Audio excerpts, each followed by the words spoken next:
Kind of. But Yeah. our guest that we have here today was actually a Our guest first guest. we had on I was gonna say our first guest Wow. ever on episode 4. It's my number 4, I think. It Yeah. was that long ago. Wow. I had no Yeah. idea. That long ago. Yeah, you were our first. Yeah, well, I back then I think you might have remembered that you were our first guest, but it's been so long Mhm. now. It's been like 2 years, over 2 years. If you don't know that he was our first guest, we have from the Criterion Now podcast, Aaron West. How you Hey doing? guys. Wow, it's great to be back. I probably did know at some point that I was your first guest.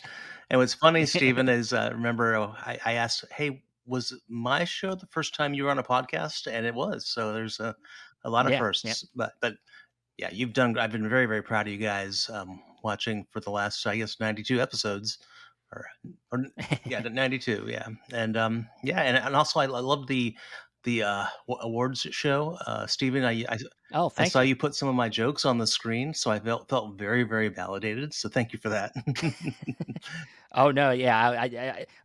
The thing when it comes to the YouTube community, it's not a community I'm very familiar with all the faces and this the names. And when I saw somebody I knew, I was like, so yeah, I was like, I got to highlight that. And I was like, and it was a funny joke. You made a joke about discs that I'll just let you guys go and find that joke Oh near the yeah, beginning of it the was the show. disc measuring contest. Okay, It's a disc measuring yeah, okay, contest. I was pretty Yes. proud of that one. Yeah. So thank. Oh, what Yeah, a that was a funny good one. euphemism. That was a good one. But yeah, I appreciate you being in the chat for that. That was a labor of love, and hopefully we'll be bringing that back this coming year. We haven't honestly started working on it yet, but I think me and Ryan both need Mhm. a break from thinking about it, and then probably sometime here in the next couple months we'll probably start planning it. It needs to be planned a little, as much in advance as possible. So, Yeah, it looked like a but lot of work, so I felt your pain, but I think in the end it was certainly worth it, at least for us. So thanks for doing oh, that, good, Stephen. good. That's what we want. But please tell everybody that maybe that hasn't if nobody saw our first episode with you or has never discovered the Criterion Now podcast or any other things that go over there at the Criterion Cast. Please tell people about what you've been doing in the podcasting space. Well, a long time ago, my mother gave birth to a cinephile. Now, it actually really has. You mentioned talking about time, but it's been a very very long time that I've been doing this. So it started as a blog. I was just writing about Criterions, and well, actually, it's kind of interesting. My wife won Jeopardy. I think probably not a lot of your listeners know. And on the flight home, and it wasn't like a tremendous amount, but it was still a big deal. And I always loved Criterion, but it's not easy to just go. And at that point, it was 2014, so that I probably had like 800 discs to buy or something. I'm just guessing. And in the airport, I was like, "Hey, can I buy the Criterion collection, like the entire thing?" And she said, "Okay." So for years, I just got Criterions and Criterions, and I eventually got caught up. And I was blogging, then started a show, and the show did pretty well, I think. And then a couple years ago, we brought on Jill Blake from formerly TCM and Filmstruck, um, very presently on Twitter. She can put out some fire, but she's great, and we've been friends for many many years. So I just said, hey, I need a little, kind of like you guys. You need a little rapport. You can't just do it by yourself. Yeah. And I think a lot of times that rapport is what makes the show. So I think you certainly have it, and I feel like I have it with Jill. And so Yeah. yeah, but of course, unfortunately, we had to go on hiatus for a short period last year, and we're actually on an accidental hiatus now, just because family stuff, health stuff, travel. So I think we'll probably get back going in about maybe in a month or so after we both get back from our Yeah. trips. But yeah, looking forward to it. I love discs. I love movies. I have piles of them all over the house at the moment, waiting to be Yeah. watched. So that's why I do this. Yeah, your cat gets into them sometimes, I notice, Oh, which is always anytime I see that happen, I'm just like, "Oh." We have a cat from Yeah, hell, and he lived in our Criterion room for a year because he was just too crazy to be out in Gen Pop, as we call it. And he yeah. destroyed my Cassavetes set because he's a massive cat and he has big claws. He Ah, destroyed my Citizen Kane. He destroyed The Man Who Fell to Earth, so the out of print Criterion. So yeah, thanks, cat. But yeah, maybe I'll just ask John Mulvaney for some replacement cases. yeah, yeah. He'll be all about that. Um, but yeah, man. I mean, I agree with you. I mean, back to what you were talking about podcasting with a partner. It's I do think you guys have a great rapport, and I do think it's essential. I just honestly I wouldn't want to do it by myself. Hmm. Not even just for the listener's sake, but for my sake. Like I don't. It's hard to stay motivated. I think Andrew said this for himself a lot of times. It's hard to stay motivated when it's just Hmm. you. You need to kind of hang on your co-host to help keep you going, and honestly, it's better to talk movies with other people. And I could have a guest on all the time, but you just never know what you're going to get when you're talking to people maybe that you don't know as well. And when you have somebody that you know very well and you can talk movies with them and you can kind of poke fun at each other sometimes, you can kind of give each other a hard time. It can be a more enjoyable experience for people to listen in on friends talking about movies than strangers talking about movies. So I think, yeah, I mean, I think it's key. I think some people can do a good job talking stuff by themselves, but um, I don't know. I just like like having a friend to talk with. So Yeah. that's the best way for Even, me. Yeah. Especially in podcast form, mhm. I think. You know what I mean? The audio form specifically, I think that goes well because it always feels like odd when you're recording video, it feels odd doing it by yourself, you know. But recording audio, I think, would feel even odder because you don't even have like the picture of yourself to bounce off of. You're just bouncing off of the sound of You're your just own talking voice. into a computer screen. Yeah. Yeah, and you're just talking into waves, I guess. Yeah. And it is really tough to keep motivated in general, just in life in general, but even when it is like a passionate project, to keep that passion going, to keep that passion brewing. Luckily for us, the way we've kind of been able to keep things going is um the Mhm. news never stops nowadays. You know what I mean? So it's like you're constantly trying to keep up because you have to keep up or else you get swamped. So it's like a natural like thing that keep pushing you forward, pushing you forward. I mean, so it just it's very fascinating how that works. You kind of have to find things to keep you going, and sometimes things just keep you going without you even realizing it. And because I schedule an interview like all the time, That is it also doesn't I true. don't allow us to not be That's doing cool. something. Steven, Yeah. yeah, Steven's the great That's scheduler. I it's couldn't hard. do that It's do hard. that. My I can mind couldn't vouch. do it. So, Yeah. but yeah, yeah. And also had Mark Herney. I don't know if you've had him on the show before, but Yeah. I haven't had him on the show yet. he I'd love probably love to to though. I do it. love So Mark. yeah, Yeah. he's a great friend, but he just didn't have Yeah. the Yeah. time anymore. So Yeah. Yeah. Does he still do the box set um, show? Doesn't he he do the does box set show? the box set. That's David and Trevor inside the box. Yeah. Oh, I'm sorry. I'm thinking right. Right, right. That's David Mark does Blakesley. Yeah. sometimes Yeah. he does Yeah. Yeah. Sorry. occasionally he'll go on what's called first time watchers. I think he still does this. He was actually doing this before Yeah. we podcasted together. So it's been a while. And he would do like a Criterion Yeah. minute Yeah. kind of thing. Just kind of summarize, but Yeah. yeah, obviously we were a little more than a minute on our show. So yeah, with him it was probably 5 years or Yeah. so. Oh yeah. Yeah, he was a great supporter of my Criterion song. I always remember him loving the song, You especially the know, part when I I was said, I was when thinking about that song last night. Don't ask me why. really? Wow, that's weird. I Um, tell you, in the wee hours of the morning when you're just delirious watching movies, and you're like, "What's going on?" It's like, "Oh yeah, Steven made a Criterion song one time." Because I know I saw a post about Ernst Lubitsch. Someone was watching an Ernst Lubitsch movie. I think when I was strolling through Twitter, I'm like, "Did Steven drop Ernst Lubitsch in his song? Maybe I don't I, remember."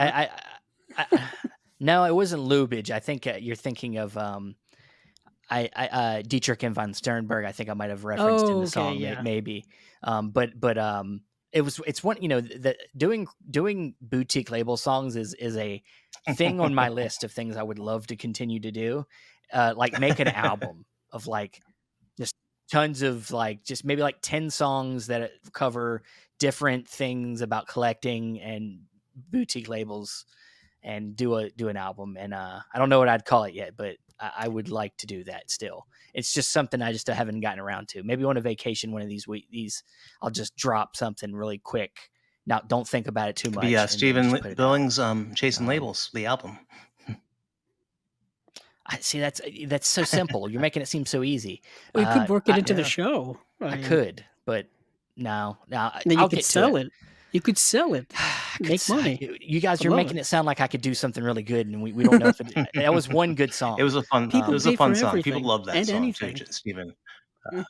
I'm glad people liked it because it was I had a fun time doing it, and your show was an inspiration for it, definitely because, um, a lot of the references I make were things that came from your show and your audience.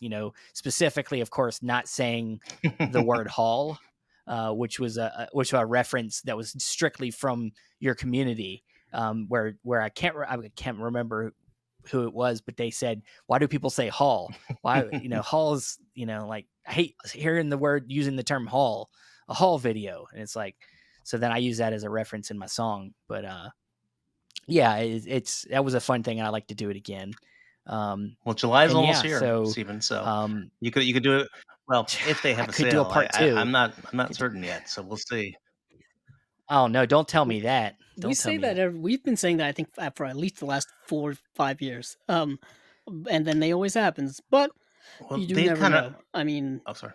only yeah, I Go was just ahead. say I just only one Barnes& and Noble is still left in my area that still sells movies, so that's a thing for me now, where it's just like finding a Barnes& and Noble is not necessarily Hmm. the issue, it's finding one that actually still sells movies is the issue, and mine's been shrinking and shrinking as the years have gone on. Unfortunately, that seems to be the case with all movies in brick and mortar stores. Barnes& and Noble not exclusive Yeah. to Well, that. I don't want to put fear in the hearts of your listeners, but one thing is, and I think it's been a little while. And this guy does not really like discounts. He likes making things luxurious. So the other sales have been cut. So I'm hoping it won't, but you never know. Yeah. Well, hopefully they know the significance of that sale, and that it won't make them think that that's not worth it. Because I think it seems that, and most people, I mean, a lot of people that they don't buy Hmm. Criterions any other time of the year. That's when they go and buy is in July and November. I mean, that's I'm um, Or one of those people. I yeah. mean, I kind So, of load up during those sales. Steve and I had epic legendary oh, I've battles had of legendary buying battles. movies Yeah. during those sales. Dude, Um, I had some pulls that had to have been 50 hmm movies one time. yeah, 50 releases, something. I in spent j in a $1,000 month, at least in 1 in month. a Well, month. Yeah, when I bought the entire at least. collection, I only had about 100 then, and so I would get these massive boxes, and I would post. You might remember these, Stephen. I would post haul pics, and I would call them haul pics because it felt like I had broken out of Criterion headquarters with a haul of movies. But yeah, they're fun to get, and Yeah, the great thing is I've watched most of them, so. Now it's all the imprints and indicators and all these other things that we're going to talk about soon that are yeah, collecting a little dust. So need to get on the. yeah. Yeah, I was gonna ask you, like, is your, obviously like you're saying now, you love you're into all different types of labels. What is it about Criterion that is still kind of, is it just like a first love thing that you keep going back? They're kind of like the one that you have the most connection with because maybe they hit your film taste the most, or what is it about Criterion that keeps Good you going question. back? I think it's a quality product, and I think it does. I have my taste is everything really, and I think that's the same with you guys. But Sure, maybe yeah, not as. I'm not always looking for like a giallo or something. Special occasions. So yeah, I just think they do a great job. They have great features. I think they really have a great promotional, mystique about them, especially with like the 15th announcement day. It's always like it feels like a holiday in the middle of the month. But that's the thing is, and in fact, yeah, Jill and I have talked about this. We're technically a Criterion show, but I have 3,500 discs, I think by now. I haven't counted, so And so that those are obviously not all Criterion. Have been buying a lot of imprint lately, and have a lot of indicator, a lot of arrows. Yeah. So yeah, it's for me. It's and in fact, I thought about this because I sold a couple not long ago. I just was like, okay, I'm not probably not going to watch these again. These are one timers, and so I sold some just to get them out of the house. Yeah. And I realized I'm not really a collector. Like I buy the movies to watch the movies, and unless I know Sure. it's one of my favorite movies, and I'm gonna watch it 10 times more in my life. Dazed and Confused is a good example. I got that 4K, put it right in the player, and it was a great time. All right, all right, all right. And but yeah, not everyone. So yeah, yeah. I just like the label. Yeah, yeah, when it comes to yeah, we've talked about it tons on here, people collect in different ways. People, you know, they buy these things for different reasons.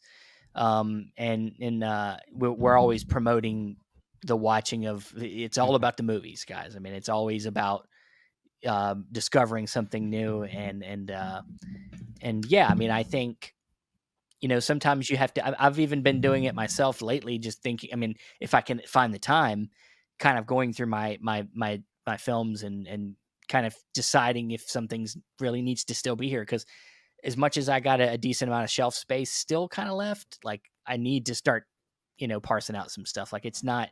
Some of the stuff was impulse buys. Some of it, I didn't like the mhm, movie.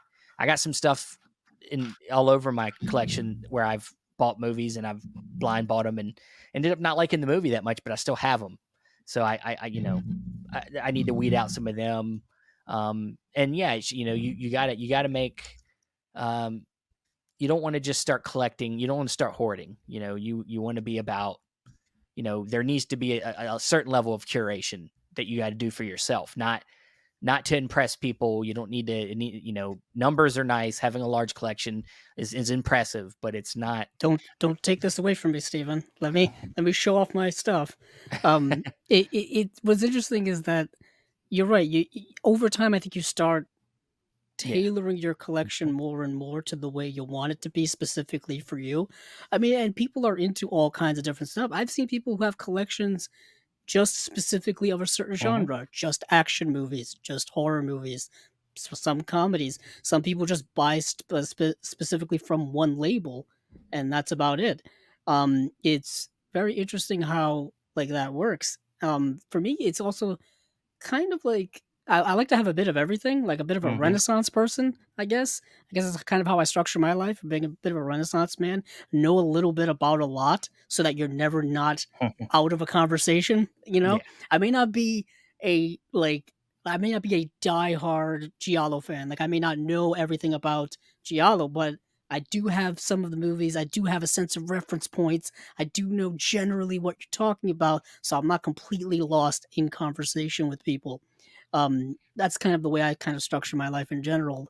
Um, but I understand what Steven's saying. But I'm one of those people. It's hard to part with stuff. I've got stacks and stacks of old DVDs that I've since upgraded from. That have gone from DVD to Blu-ray to other Blu-ray editions to now into 4Ks, and I still have those original DVDs. And I'm Mhm. like, what do I do with these? You know what I mean? Over time, unfortunately, the value of Well, these things have plummeted down to nothing I mean, other I was than gonna say, I think sentimental. I think for you is you want to find you want to get something back for it, but at this point, There's you don't. nothing to get You're back for probably it. not going to get You're anything better off back just for it. keeping it, collecting dust, you know, Better off just sending it to Mhm. your local library, maybe, or or something something like, like you that. know. And then I'm also one of the people who gets incredibly frustrated when we upgrade from a DVD or a Blu-ray to whatever other edition, and there's like one missing special feature, just like one ridiculous thing that doesn't matter. It could be a photo gallery. It could be remember early Blu-rays, they had those interactive things on there that they kinda got rid of them over time, where it'd be like an interactive video game that you had to connect to the internet for or something ridiculous like that. They got rid of those over time, so those some of those early Blu-rays are now like unique relics of when they were just trying stuff out and then for the format. They're trying to sell people the formats. I always find those promo videos really funny in the beginning of old Blu-rays were just like it was brand new disc format where you can do all this kind of stuff like the director picture in picture commentary on select scenes, things like that, or they would have like trivia on as one of the bonus features, and it's like it's such interesting unique stuff. Sounds like you're just coming up with reasons not to get rid of stuff. Thank you, Stephen. Eh, yeah, Thank you for exposing me, I'm and just, exposing my we're sentiments. all about honesties here, so, Stephen is uh, brutally honest. I am brutally, Jeez. well, this is what I'm talking about. We're friends. It's okay to Mm, give shit to each other. Well, mm. having But, sold a whole yeah, bunch, you're not. I'm not surprised. I mean, it's really hard to, and surprisingly, that sometimes people will just not be interested in something, or will offer like yeah, $5 for it, and it's like, okay, is this worth me going to the yeah. post office? But yeah, so Yeah, well, that's what's tough for me is, like, I wanna sell some stuff, but it's like getting the, attention for it and then also, like, having the motivation to, like, take pictures and set up if you're gonna hmm try to sell it through, like, a legitimate way other than just posting it in a group or something like that, like, I got, like, 300 movie posters from my time working at a movie theater, and some of them I don't really need hmm to keep anymore, like, honestly, I have, like, most of the first and second phase of Marvel movie posters that people I know will want. And I just don't have the motivation right now to set up like I got to take pictures, pull them out, take pictures of them, like do it in a way that's going to make people want to buy it. So, and that's what And takes so long, and yeah, shipping costs too. And then I got to, yeah. And like you said, just going to the post office feels like a chore, like I don't, but I got to get rid of some of this stuff eventually because I want to be able to continue to collect and feel like I'm not invading this yeah, whole it's a room. lot of work. So, I'll just say that. but So I stopped when I started a new job, it is. and yeah, maybe I'll resume someday. But yeah, that's the one thing. If you put something online and you don't ship it in 2 days, you're going to hear about it maybe. So you have to honor your Yeah. side. Yep. But yeah, but anyway, I know that was a little bit of a discussion, but yeah, glad to be back. Thanks for having me after all these years, Yeah. Yeah. and again, Yeah, congrats. man. I got a lot of people from the early days of this podcast where we were just in our infancy and getting into a rhythm that I definitely want to bring back to talk again. Like, Jonathan needs to come back. Yeah. Jonathan James needs to come back. A few people from the early days that I'd like to bring back just to see where they're at. And just, now that we're in a flow here, we can treat the talks a little differently. But before we get into the recent Blu-ray announcements, we do want to talk about some stuff from last week because, of course, because we have Aaron here from Criterion Now, we can't not talk about the recent Criterion releases. We did talk about them last week, but I do want to go over a little bit with Aaron here about his thoughts on some of these releases. Of course, few of the, at least particularly one, is a big deal that it finally got announced. So, Aaron, please let's start off with the big one, After Hours. I mean Yeah. what your thoughts on After Hours finally I getting gotta its be careful announcement? what I say, but I knew it was coming. So I feel a hot take I was incoming. just Damn relieved it! that I could talk about it because I knew it was coming, Yeah, and I didn't know when. I just a lot of times with Criterion, I don't know this because I don't work there, but they kind of have a release window, and sometimes titles can get bumped for whatever reason. It feels like After Hours feels like it took forever, yeah, but dude, your polls yeah, inside the group. It was every always one time. that was put in the polls, and it every month would always be near the top, and then we never get it. And it was like, finally, it's validated. Finally, Yeah, it's been years. People have been wanting that for years upon years. I was telling Steven not when we were talking about it that for me for years my big get um was always uh Mm. La Strada. I always wanted an upgrade from the DVD of La Strada, and it finally happened with the Fellini This Essential is quite, Essential quite an upgrade, yeah. Collection. Uh, Yeah, quite an yeah, upgrade quite for enough. Yeah, because I would always see that old DVD, that big thick 2 disc edition, and it would always be at the store, and it would always be sitting there taunting me. And I was like, "Stop taunting me. Stop looking right at me." He does And talk it to the Blu-rays. yeah, Yeah. oh, man, that's another thing. Yeah, I used to talk Don't to look at me. myself as if I was talking to the Blu-rays while at Barnes& and Noble. That's a different story for a different time. That's why he's But yeah. gotten kicked out of all he says that there's only one left that has movies, but it's really only one left they'll allow him in. Yeah, Yeah. probably at this point. Yeah. I mean, it's the only one that's close enough to where I feel the motivation to drive to it. You know what I mean? The rest are all just too far. You know, I mean, I love it, but I'm not driving an hour to buy a No, Criterion. Yeah. At you that don't point, you can just have it yeah. shipped to you. The money you save is gas money now, yeah. Yeah, exactly. But you're right. But back to Yeah, After Hours. Yeah, yeah, I long saw it when sought it came after. out, believe it or not, with my dad. He didn't know, so don't blame him. I was a little young then, and the thing is, Scorsese has a great relationship with the Criterion Collection, and I hate to think this way, but Criterion Scorsese's not the youngest guy. We keep on seeing our heroes die, and I'm not predicting Scorsese's death. Now, Marvel fans might have some thoughts on that, but Dear God, he's a yeah, he's a treasure, and just great that we're getting all of course. uh, his work for the most part. I've been waiting for this one for a while, and it's 4K now too. So last year we would have probably been waiting for the 4K upgrade. Um, Uh, yeah.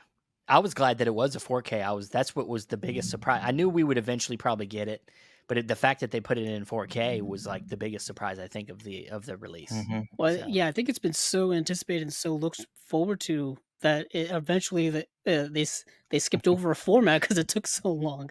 I yeah. mean, and that's happening with a lot of releases that we've been waiting years upon years for. True Lies, still to this day, is probably still incredibly sought after, It's gonna come and this year, I think. y that's the rumor. That's It's the yeah, rumor. yeah. I've heard that now for the last few months. I've heard same thing with The Abyss, that they're trying to line it up, I think, for Mhm. Avatar, the new Avatar movie, I guess when Yeah. that comes out. But I've heard those 2 for years and years, and we were supposed to get Panic Room years Yeah, ago. Panic It Room was was up. announced. What was it? I think Kino was gonna put it out, I think, It and was then it either was them or Sony, and yeah. they were gonna do that, and they were going to do a 4K, I think, of The Girl with the Dragon Tattoo, and I can't remember if that ever happened, and we never end up getting Panic Room, and that's the only David Fincher film I can think off the top of my head that doesn't have And a it's Blu-ray it's not release an old film either. at all. Yeah, it's in 20 years feels 2004, old? like living Yeah, a it's something like like 20 recent that. years memory. old. But yeah, no, that's why I always say if you want a disc, buy a disc. You can't expect it to be streaming 20, especially nowadays. So, but now I know a lot of good stuff lately. I actually have kind of a quandary with the Bud Bedecker Randolph Scott item. Now it's 4K, so that's cool, but the Of Indicator had course. that set, and I watched every minute of that set, and I loved it. And I'm thinking, okay, I'm looking at the special features. And it's like check, check, check. So do I want to spend $100 on something that is going to be uh, minimally appreciably better? And I'm like, I don't know. So I might not get that one. Well, that would surprise me. Ain't you a completist I on Criterion? Don't you Need, need to so get that's a this? great word. Need, no, no, I don't. Ask my wife. I don't need it. But I haven't been a completionist with 4K. So, for example, Breathless was announced. I Okay, love Breathless, or I shouldn't say I love Breathless. I appreciate sure. Breathless quite a bit. Um, and the other day, I just realized that I had pre-ordered the artificial, or not artificial eye, the Curzon Three Colors trilogy, and then the new one just came out. Yeah, Or I just got it from the Criterion box sale, not box sale, flash sale. I got it's a massive box set, so so now I'm gonna have three copies of Yeah. Three Colors trilogy. Now that one I like a little more. I love the Bedecker films, but Three Colors is more my speed. So since there's been some Teal Ray controversy, Teal Ray, I don't know if your listeners know, is the color grading. oh, I know, it's in my That's right. Criterion That's right. song. Yeah. You got just listen to the Criterion song. Yeah, it was back when Bull Durham got all the hate But at that time. I'm actually going to put them Um, on my player and see. I'll put red because that's a very colorful movie, and see how different they are, if at all. It's possible that it's just going to look basically the same. So yeah. Oh, yeah, that's interesting. There was a little bit of controversy around the new 4K of the Three Colors trilogy, but it was, if I do recall, it was approved by the Yeah, cinematographer. I'll If say I have to be careful how I phrase this. There were a couple early reviews, I think, that I think I'll just say that I really wanted to hear from Gary from DVD Beaver before I really had an opinion on that, because I just trust Gary, and yeah, sure, some there have been times where he's been controversial with color grading topics. Frankly, I um, one of our guests, they called it pixel pushing. You know, just really looking at every pixel and trying to determine if that's the film they remembered. Um, but Gary's trustworthy, and he loved the set. He gave it his highest recommendation, and I'll be watching it soon. So I try not to let those kind of things bother me. They all look great. Yeah, Yeah, and that's something I think I've talked about too, where there've been several releases and re-releases of movies that have had different aesthetics to it. Steven always brings up The Matrix, how the new 4Ks of The Matrix had a different aesthetic to it, according and that was approved by the cinematographer. And then there've been, I mean, I talk about this every time there's a release announcement for any of the movies in the Man with No Name trilogy. It feels like those movies get re-released so many times with different aesthetics, specifically The Good, the Bad, and the Ugly. I know there's it's like, is it supposed to be yellow? Is that yellow too yellow? What's the aesthetic supposed to be? I know The French Connection was another one that the early Blu-ray and the newer edition Blu-ray had two different aesthetics to it, color timings.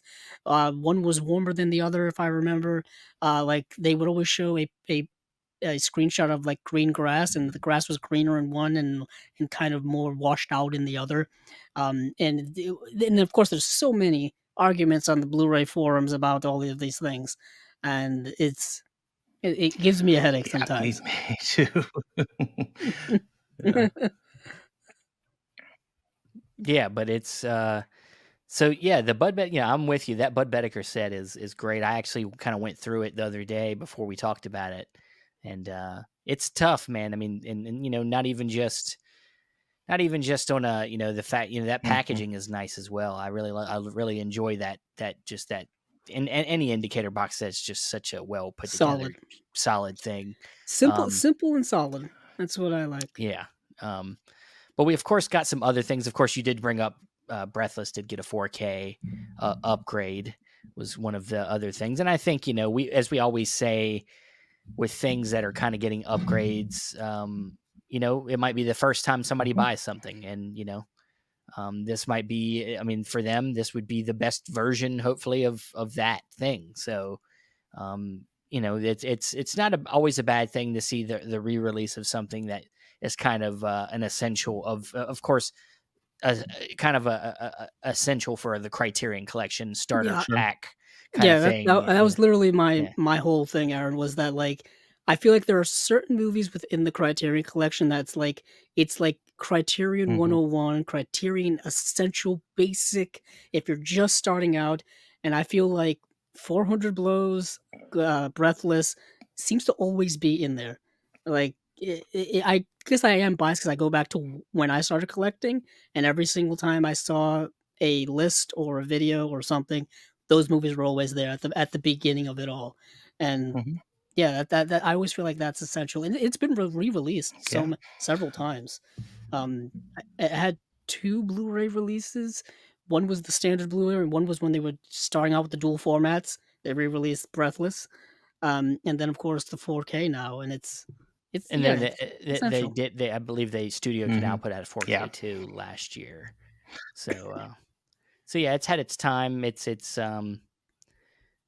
And I mean, I honestly, like you said, I appreciate the movie more than I like it, but I do think I've liked Mhm. it the more I've watched it. I think I've watched it maybe 3 or 4 times now, and the more I watch it, the more I kind of enjoy watching it. And it doesn't feel so much like a chore. Maybe the first time I watched it, I thought it was a little bit of a chore, and then started to understand what he was going for in the film more, and it's become a lot more Sure. I enjoyable. have no idea But what you're talking about with Godard. No, but great point, Andrew. yeah, About yeah, I'm really deliberate. You both know that I also moderate or admin a couple Criterion groups. One is our Facebook or our podcast group, which Yeah. is a pretty good sized group, and we have great discussions there.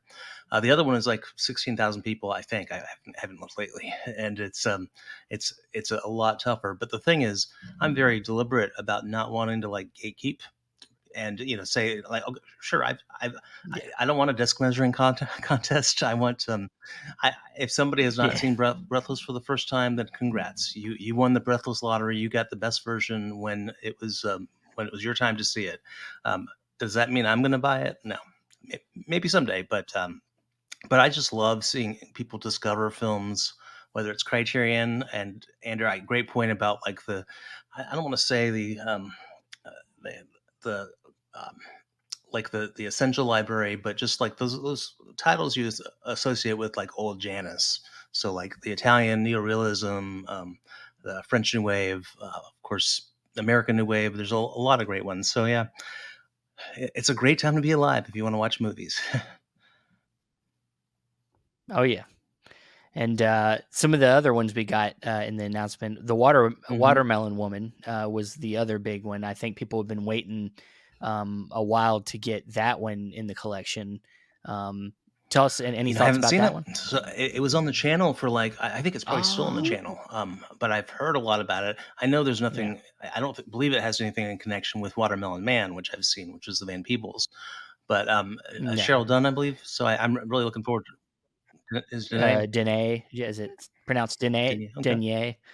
I'm not good with pronunciations, but yeah, yeah, yeah. It's that '90s Yeah. kind of indie, thing, and it's a powerful, powerful little movie, and I know Andrew really loves it. I've seen it Yeah, one time, and it's been a while, but yeah, yeah, I've seen it twice, and it wasn't the easiest film to track down until it ended up streaming on the yeah, Criterion Channel there for a bit. And I wanna say it's been on DVD, and that was really it. I don't think it hasn't been too, popularized or anything. I think it's had a bit of a revival over the last few years. The big thing for me is you also get, like, a lot of Showdunye's short films are on there as well, and they were up on the Criterion Channel for a while too, and I kinda blitzed through them. They're very short, but very specific, and they all kind of were dealing with similar themes as that The Hmm. Watermelon Woman is. So that was kind of a nice companion piece to that, but the last film here is, The One False Move, which is the '90s neo-noir, if I remember, Steven. yeah. Um, Carl Franklin. Carl Franklin, who's, It's in it's his 2nd time, I guess, in the Criterion Class. I actually have his 1st film right here, the, Yeah, Devil in the Blue that's a good Dress. one. Devil in a Blue Dress. Yep. So it's kinda cool that he's guess it must have come as a package deal, That's a good those 2 movie. A movies. really good movie. I think people are gonna be surprised. Yeah, and Imprint has put out a lot of those post noirs, so that this one would fit right along with those sets. Actually, wait, wasn't it in one of those sets? It was, It yeah, was in the and first it's a great imprint movie. set, Yeah, yeah. so The and now, the neo noir, yeah. So yeah, it's so, oh, so now I have another go ahead, go ahead. quandary. Do I buy that since I already have it? So yeah, Yeah, it's tough, man. I mean, I used to be a single edition guy. Like I used to be all about like I want to get every movie in its own edition thing, but now, um, buying a box set is not only is it beautiful. Most of these yeah, box sets are really beautiful things because aesthetically, I just like looking at them. But it's also, typically a hmm good discount. When you're thinking of buying things in bulk, you can buy, 4 or 5 movies for, you know, at $20 a piece when, a single edition of a limited edition movie or $30 to $40. It's like you start trying to totally, divide yeah. it, depending on what label you're talking about, start to divide it down and you're like, you're getting a good deal when you buy a box set. So, it's, I'm sure that Criterion disc is going to have some extra bits that maybe that in print release didn't have, but um, it's still a good movie. Once again, if you haven't been able to hmm get that in print set, it's going to be a it's going to be a good one Andrew, to get. So Andrew and Steven, that Herschel Gordon Lewis Feast box set is probably $5 a movie. And guess how many I've watched? One. One. none of them. One. Yeah. I funny enough, I had I got that set, not the original limited edition set, but I bought the standard set that came out later. And then a guy on Twitter, I wish I had his name with me now, but he was getting rid of his limited Oh, edition, wow. just the box. Like he wanted to keep the movies, so he was like, if anybody missed out on the limited edition box, here it is. All you got to do is pay a shipping fee, and so I was able to get it from him. So I have that big, feast cereal box set, with the standard edition discs in it, because they group them up differently. So technically, I got like some like disc missing spots in that set now, because they double It's a up on. Frankenstein of a set now. Yeah, it's Mhm. doubled up on movies and in the discs and stuff, but they're low quality movies anyway, so it's not didn't really bother me. Um, but yeah, I don't know why I went on that tangent.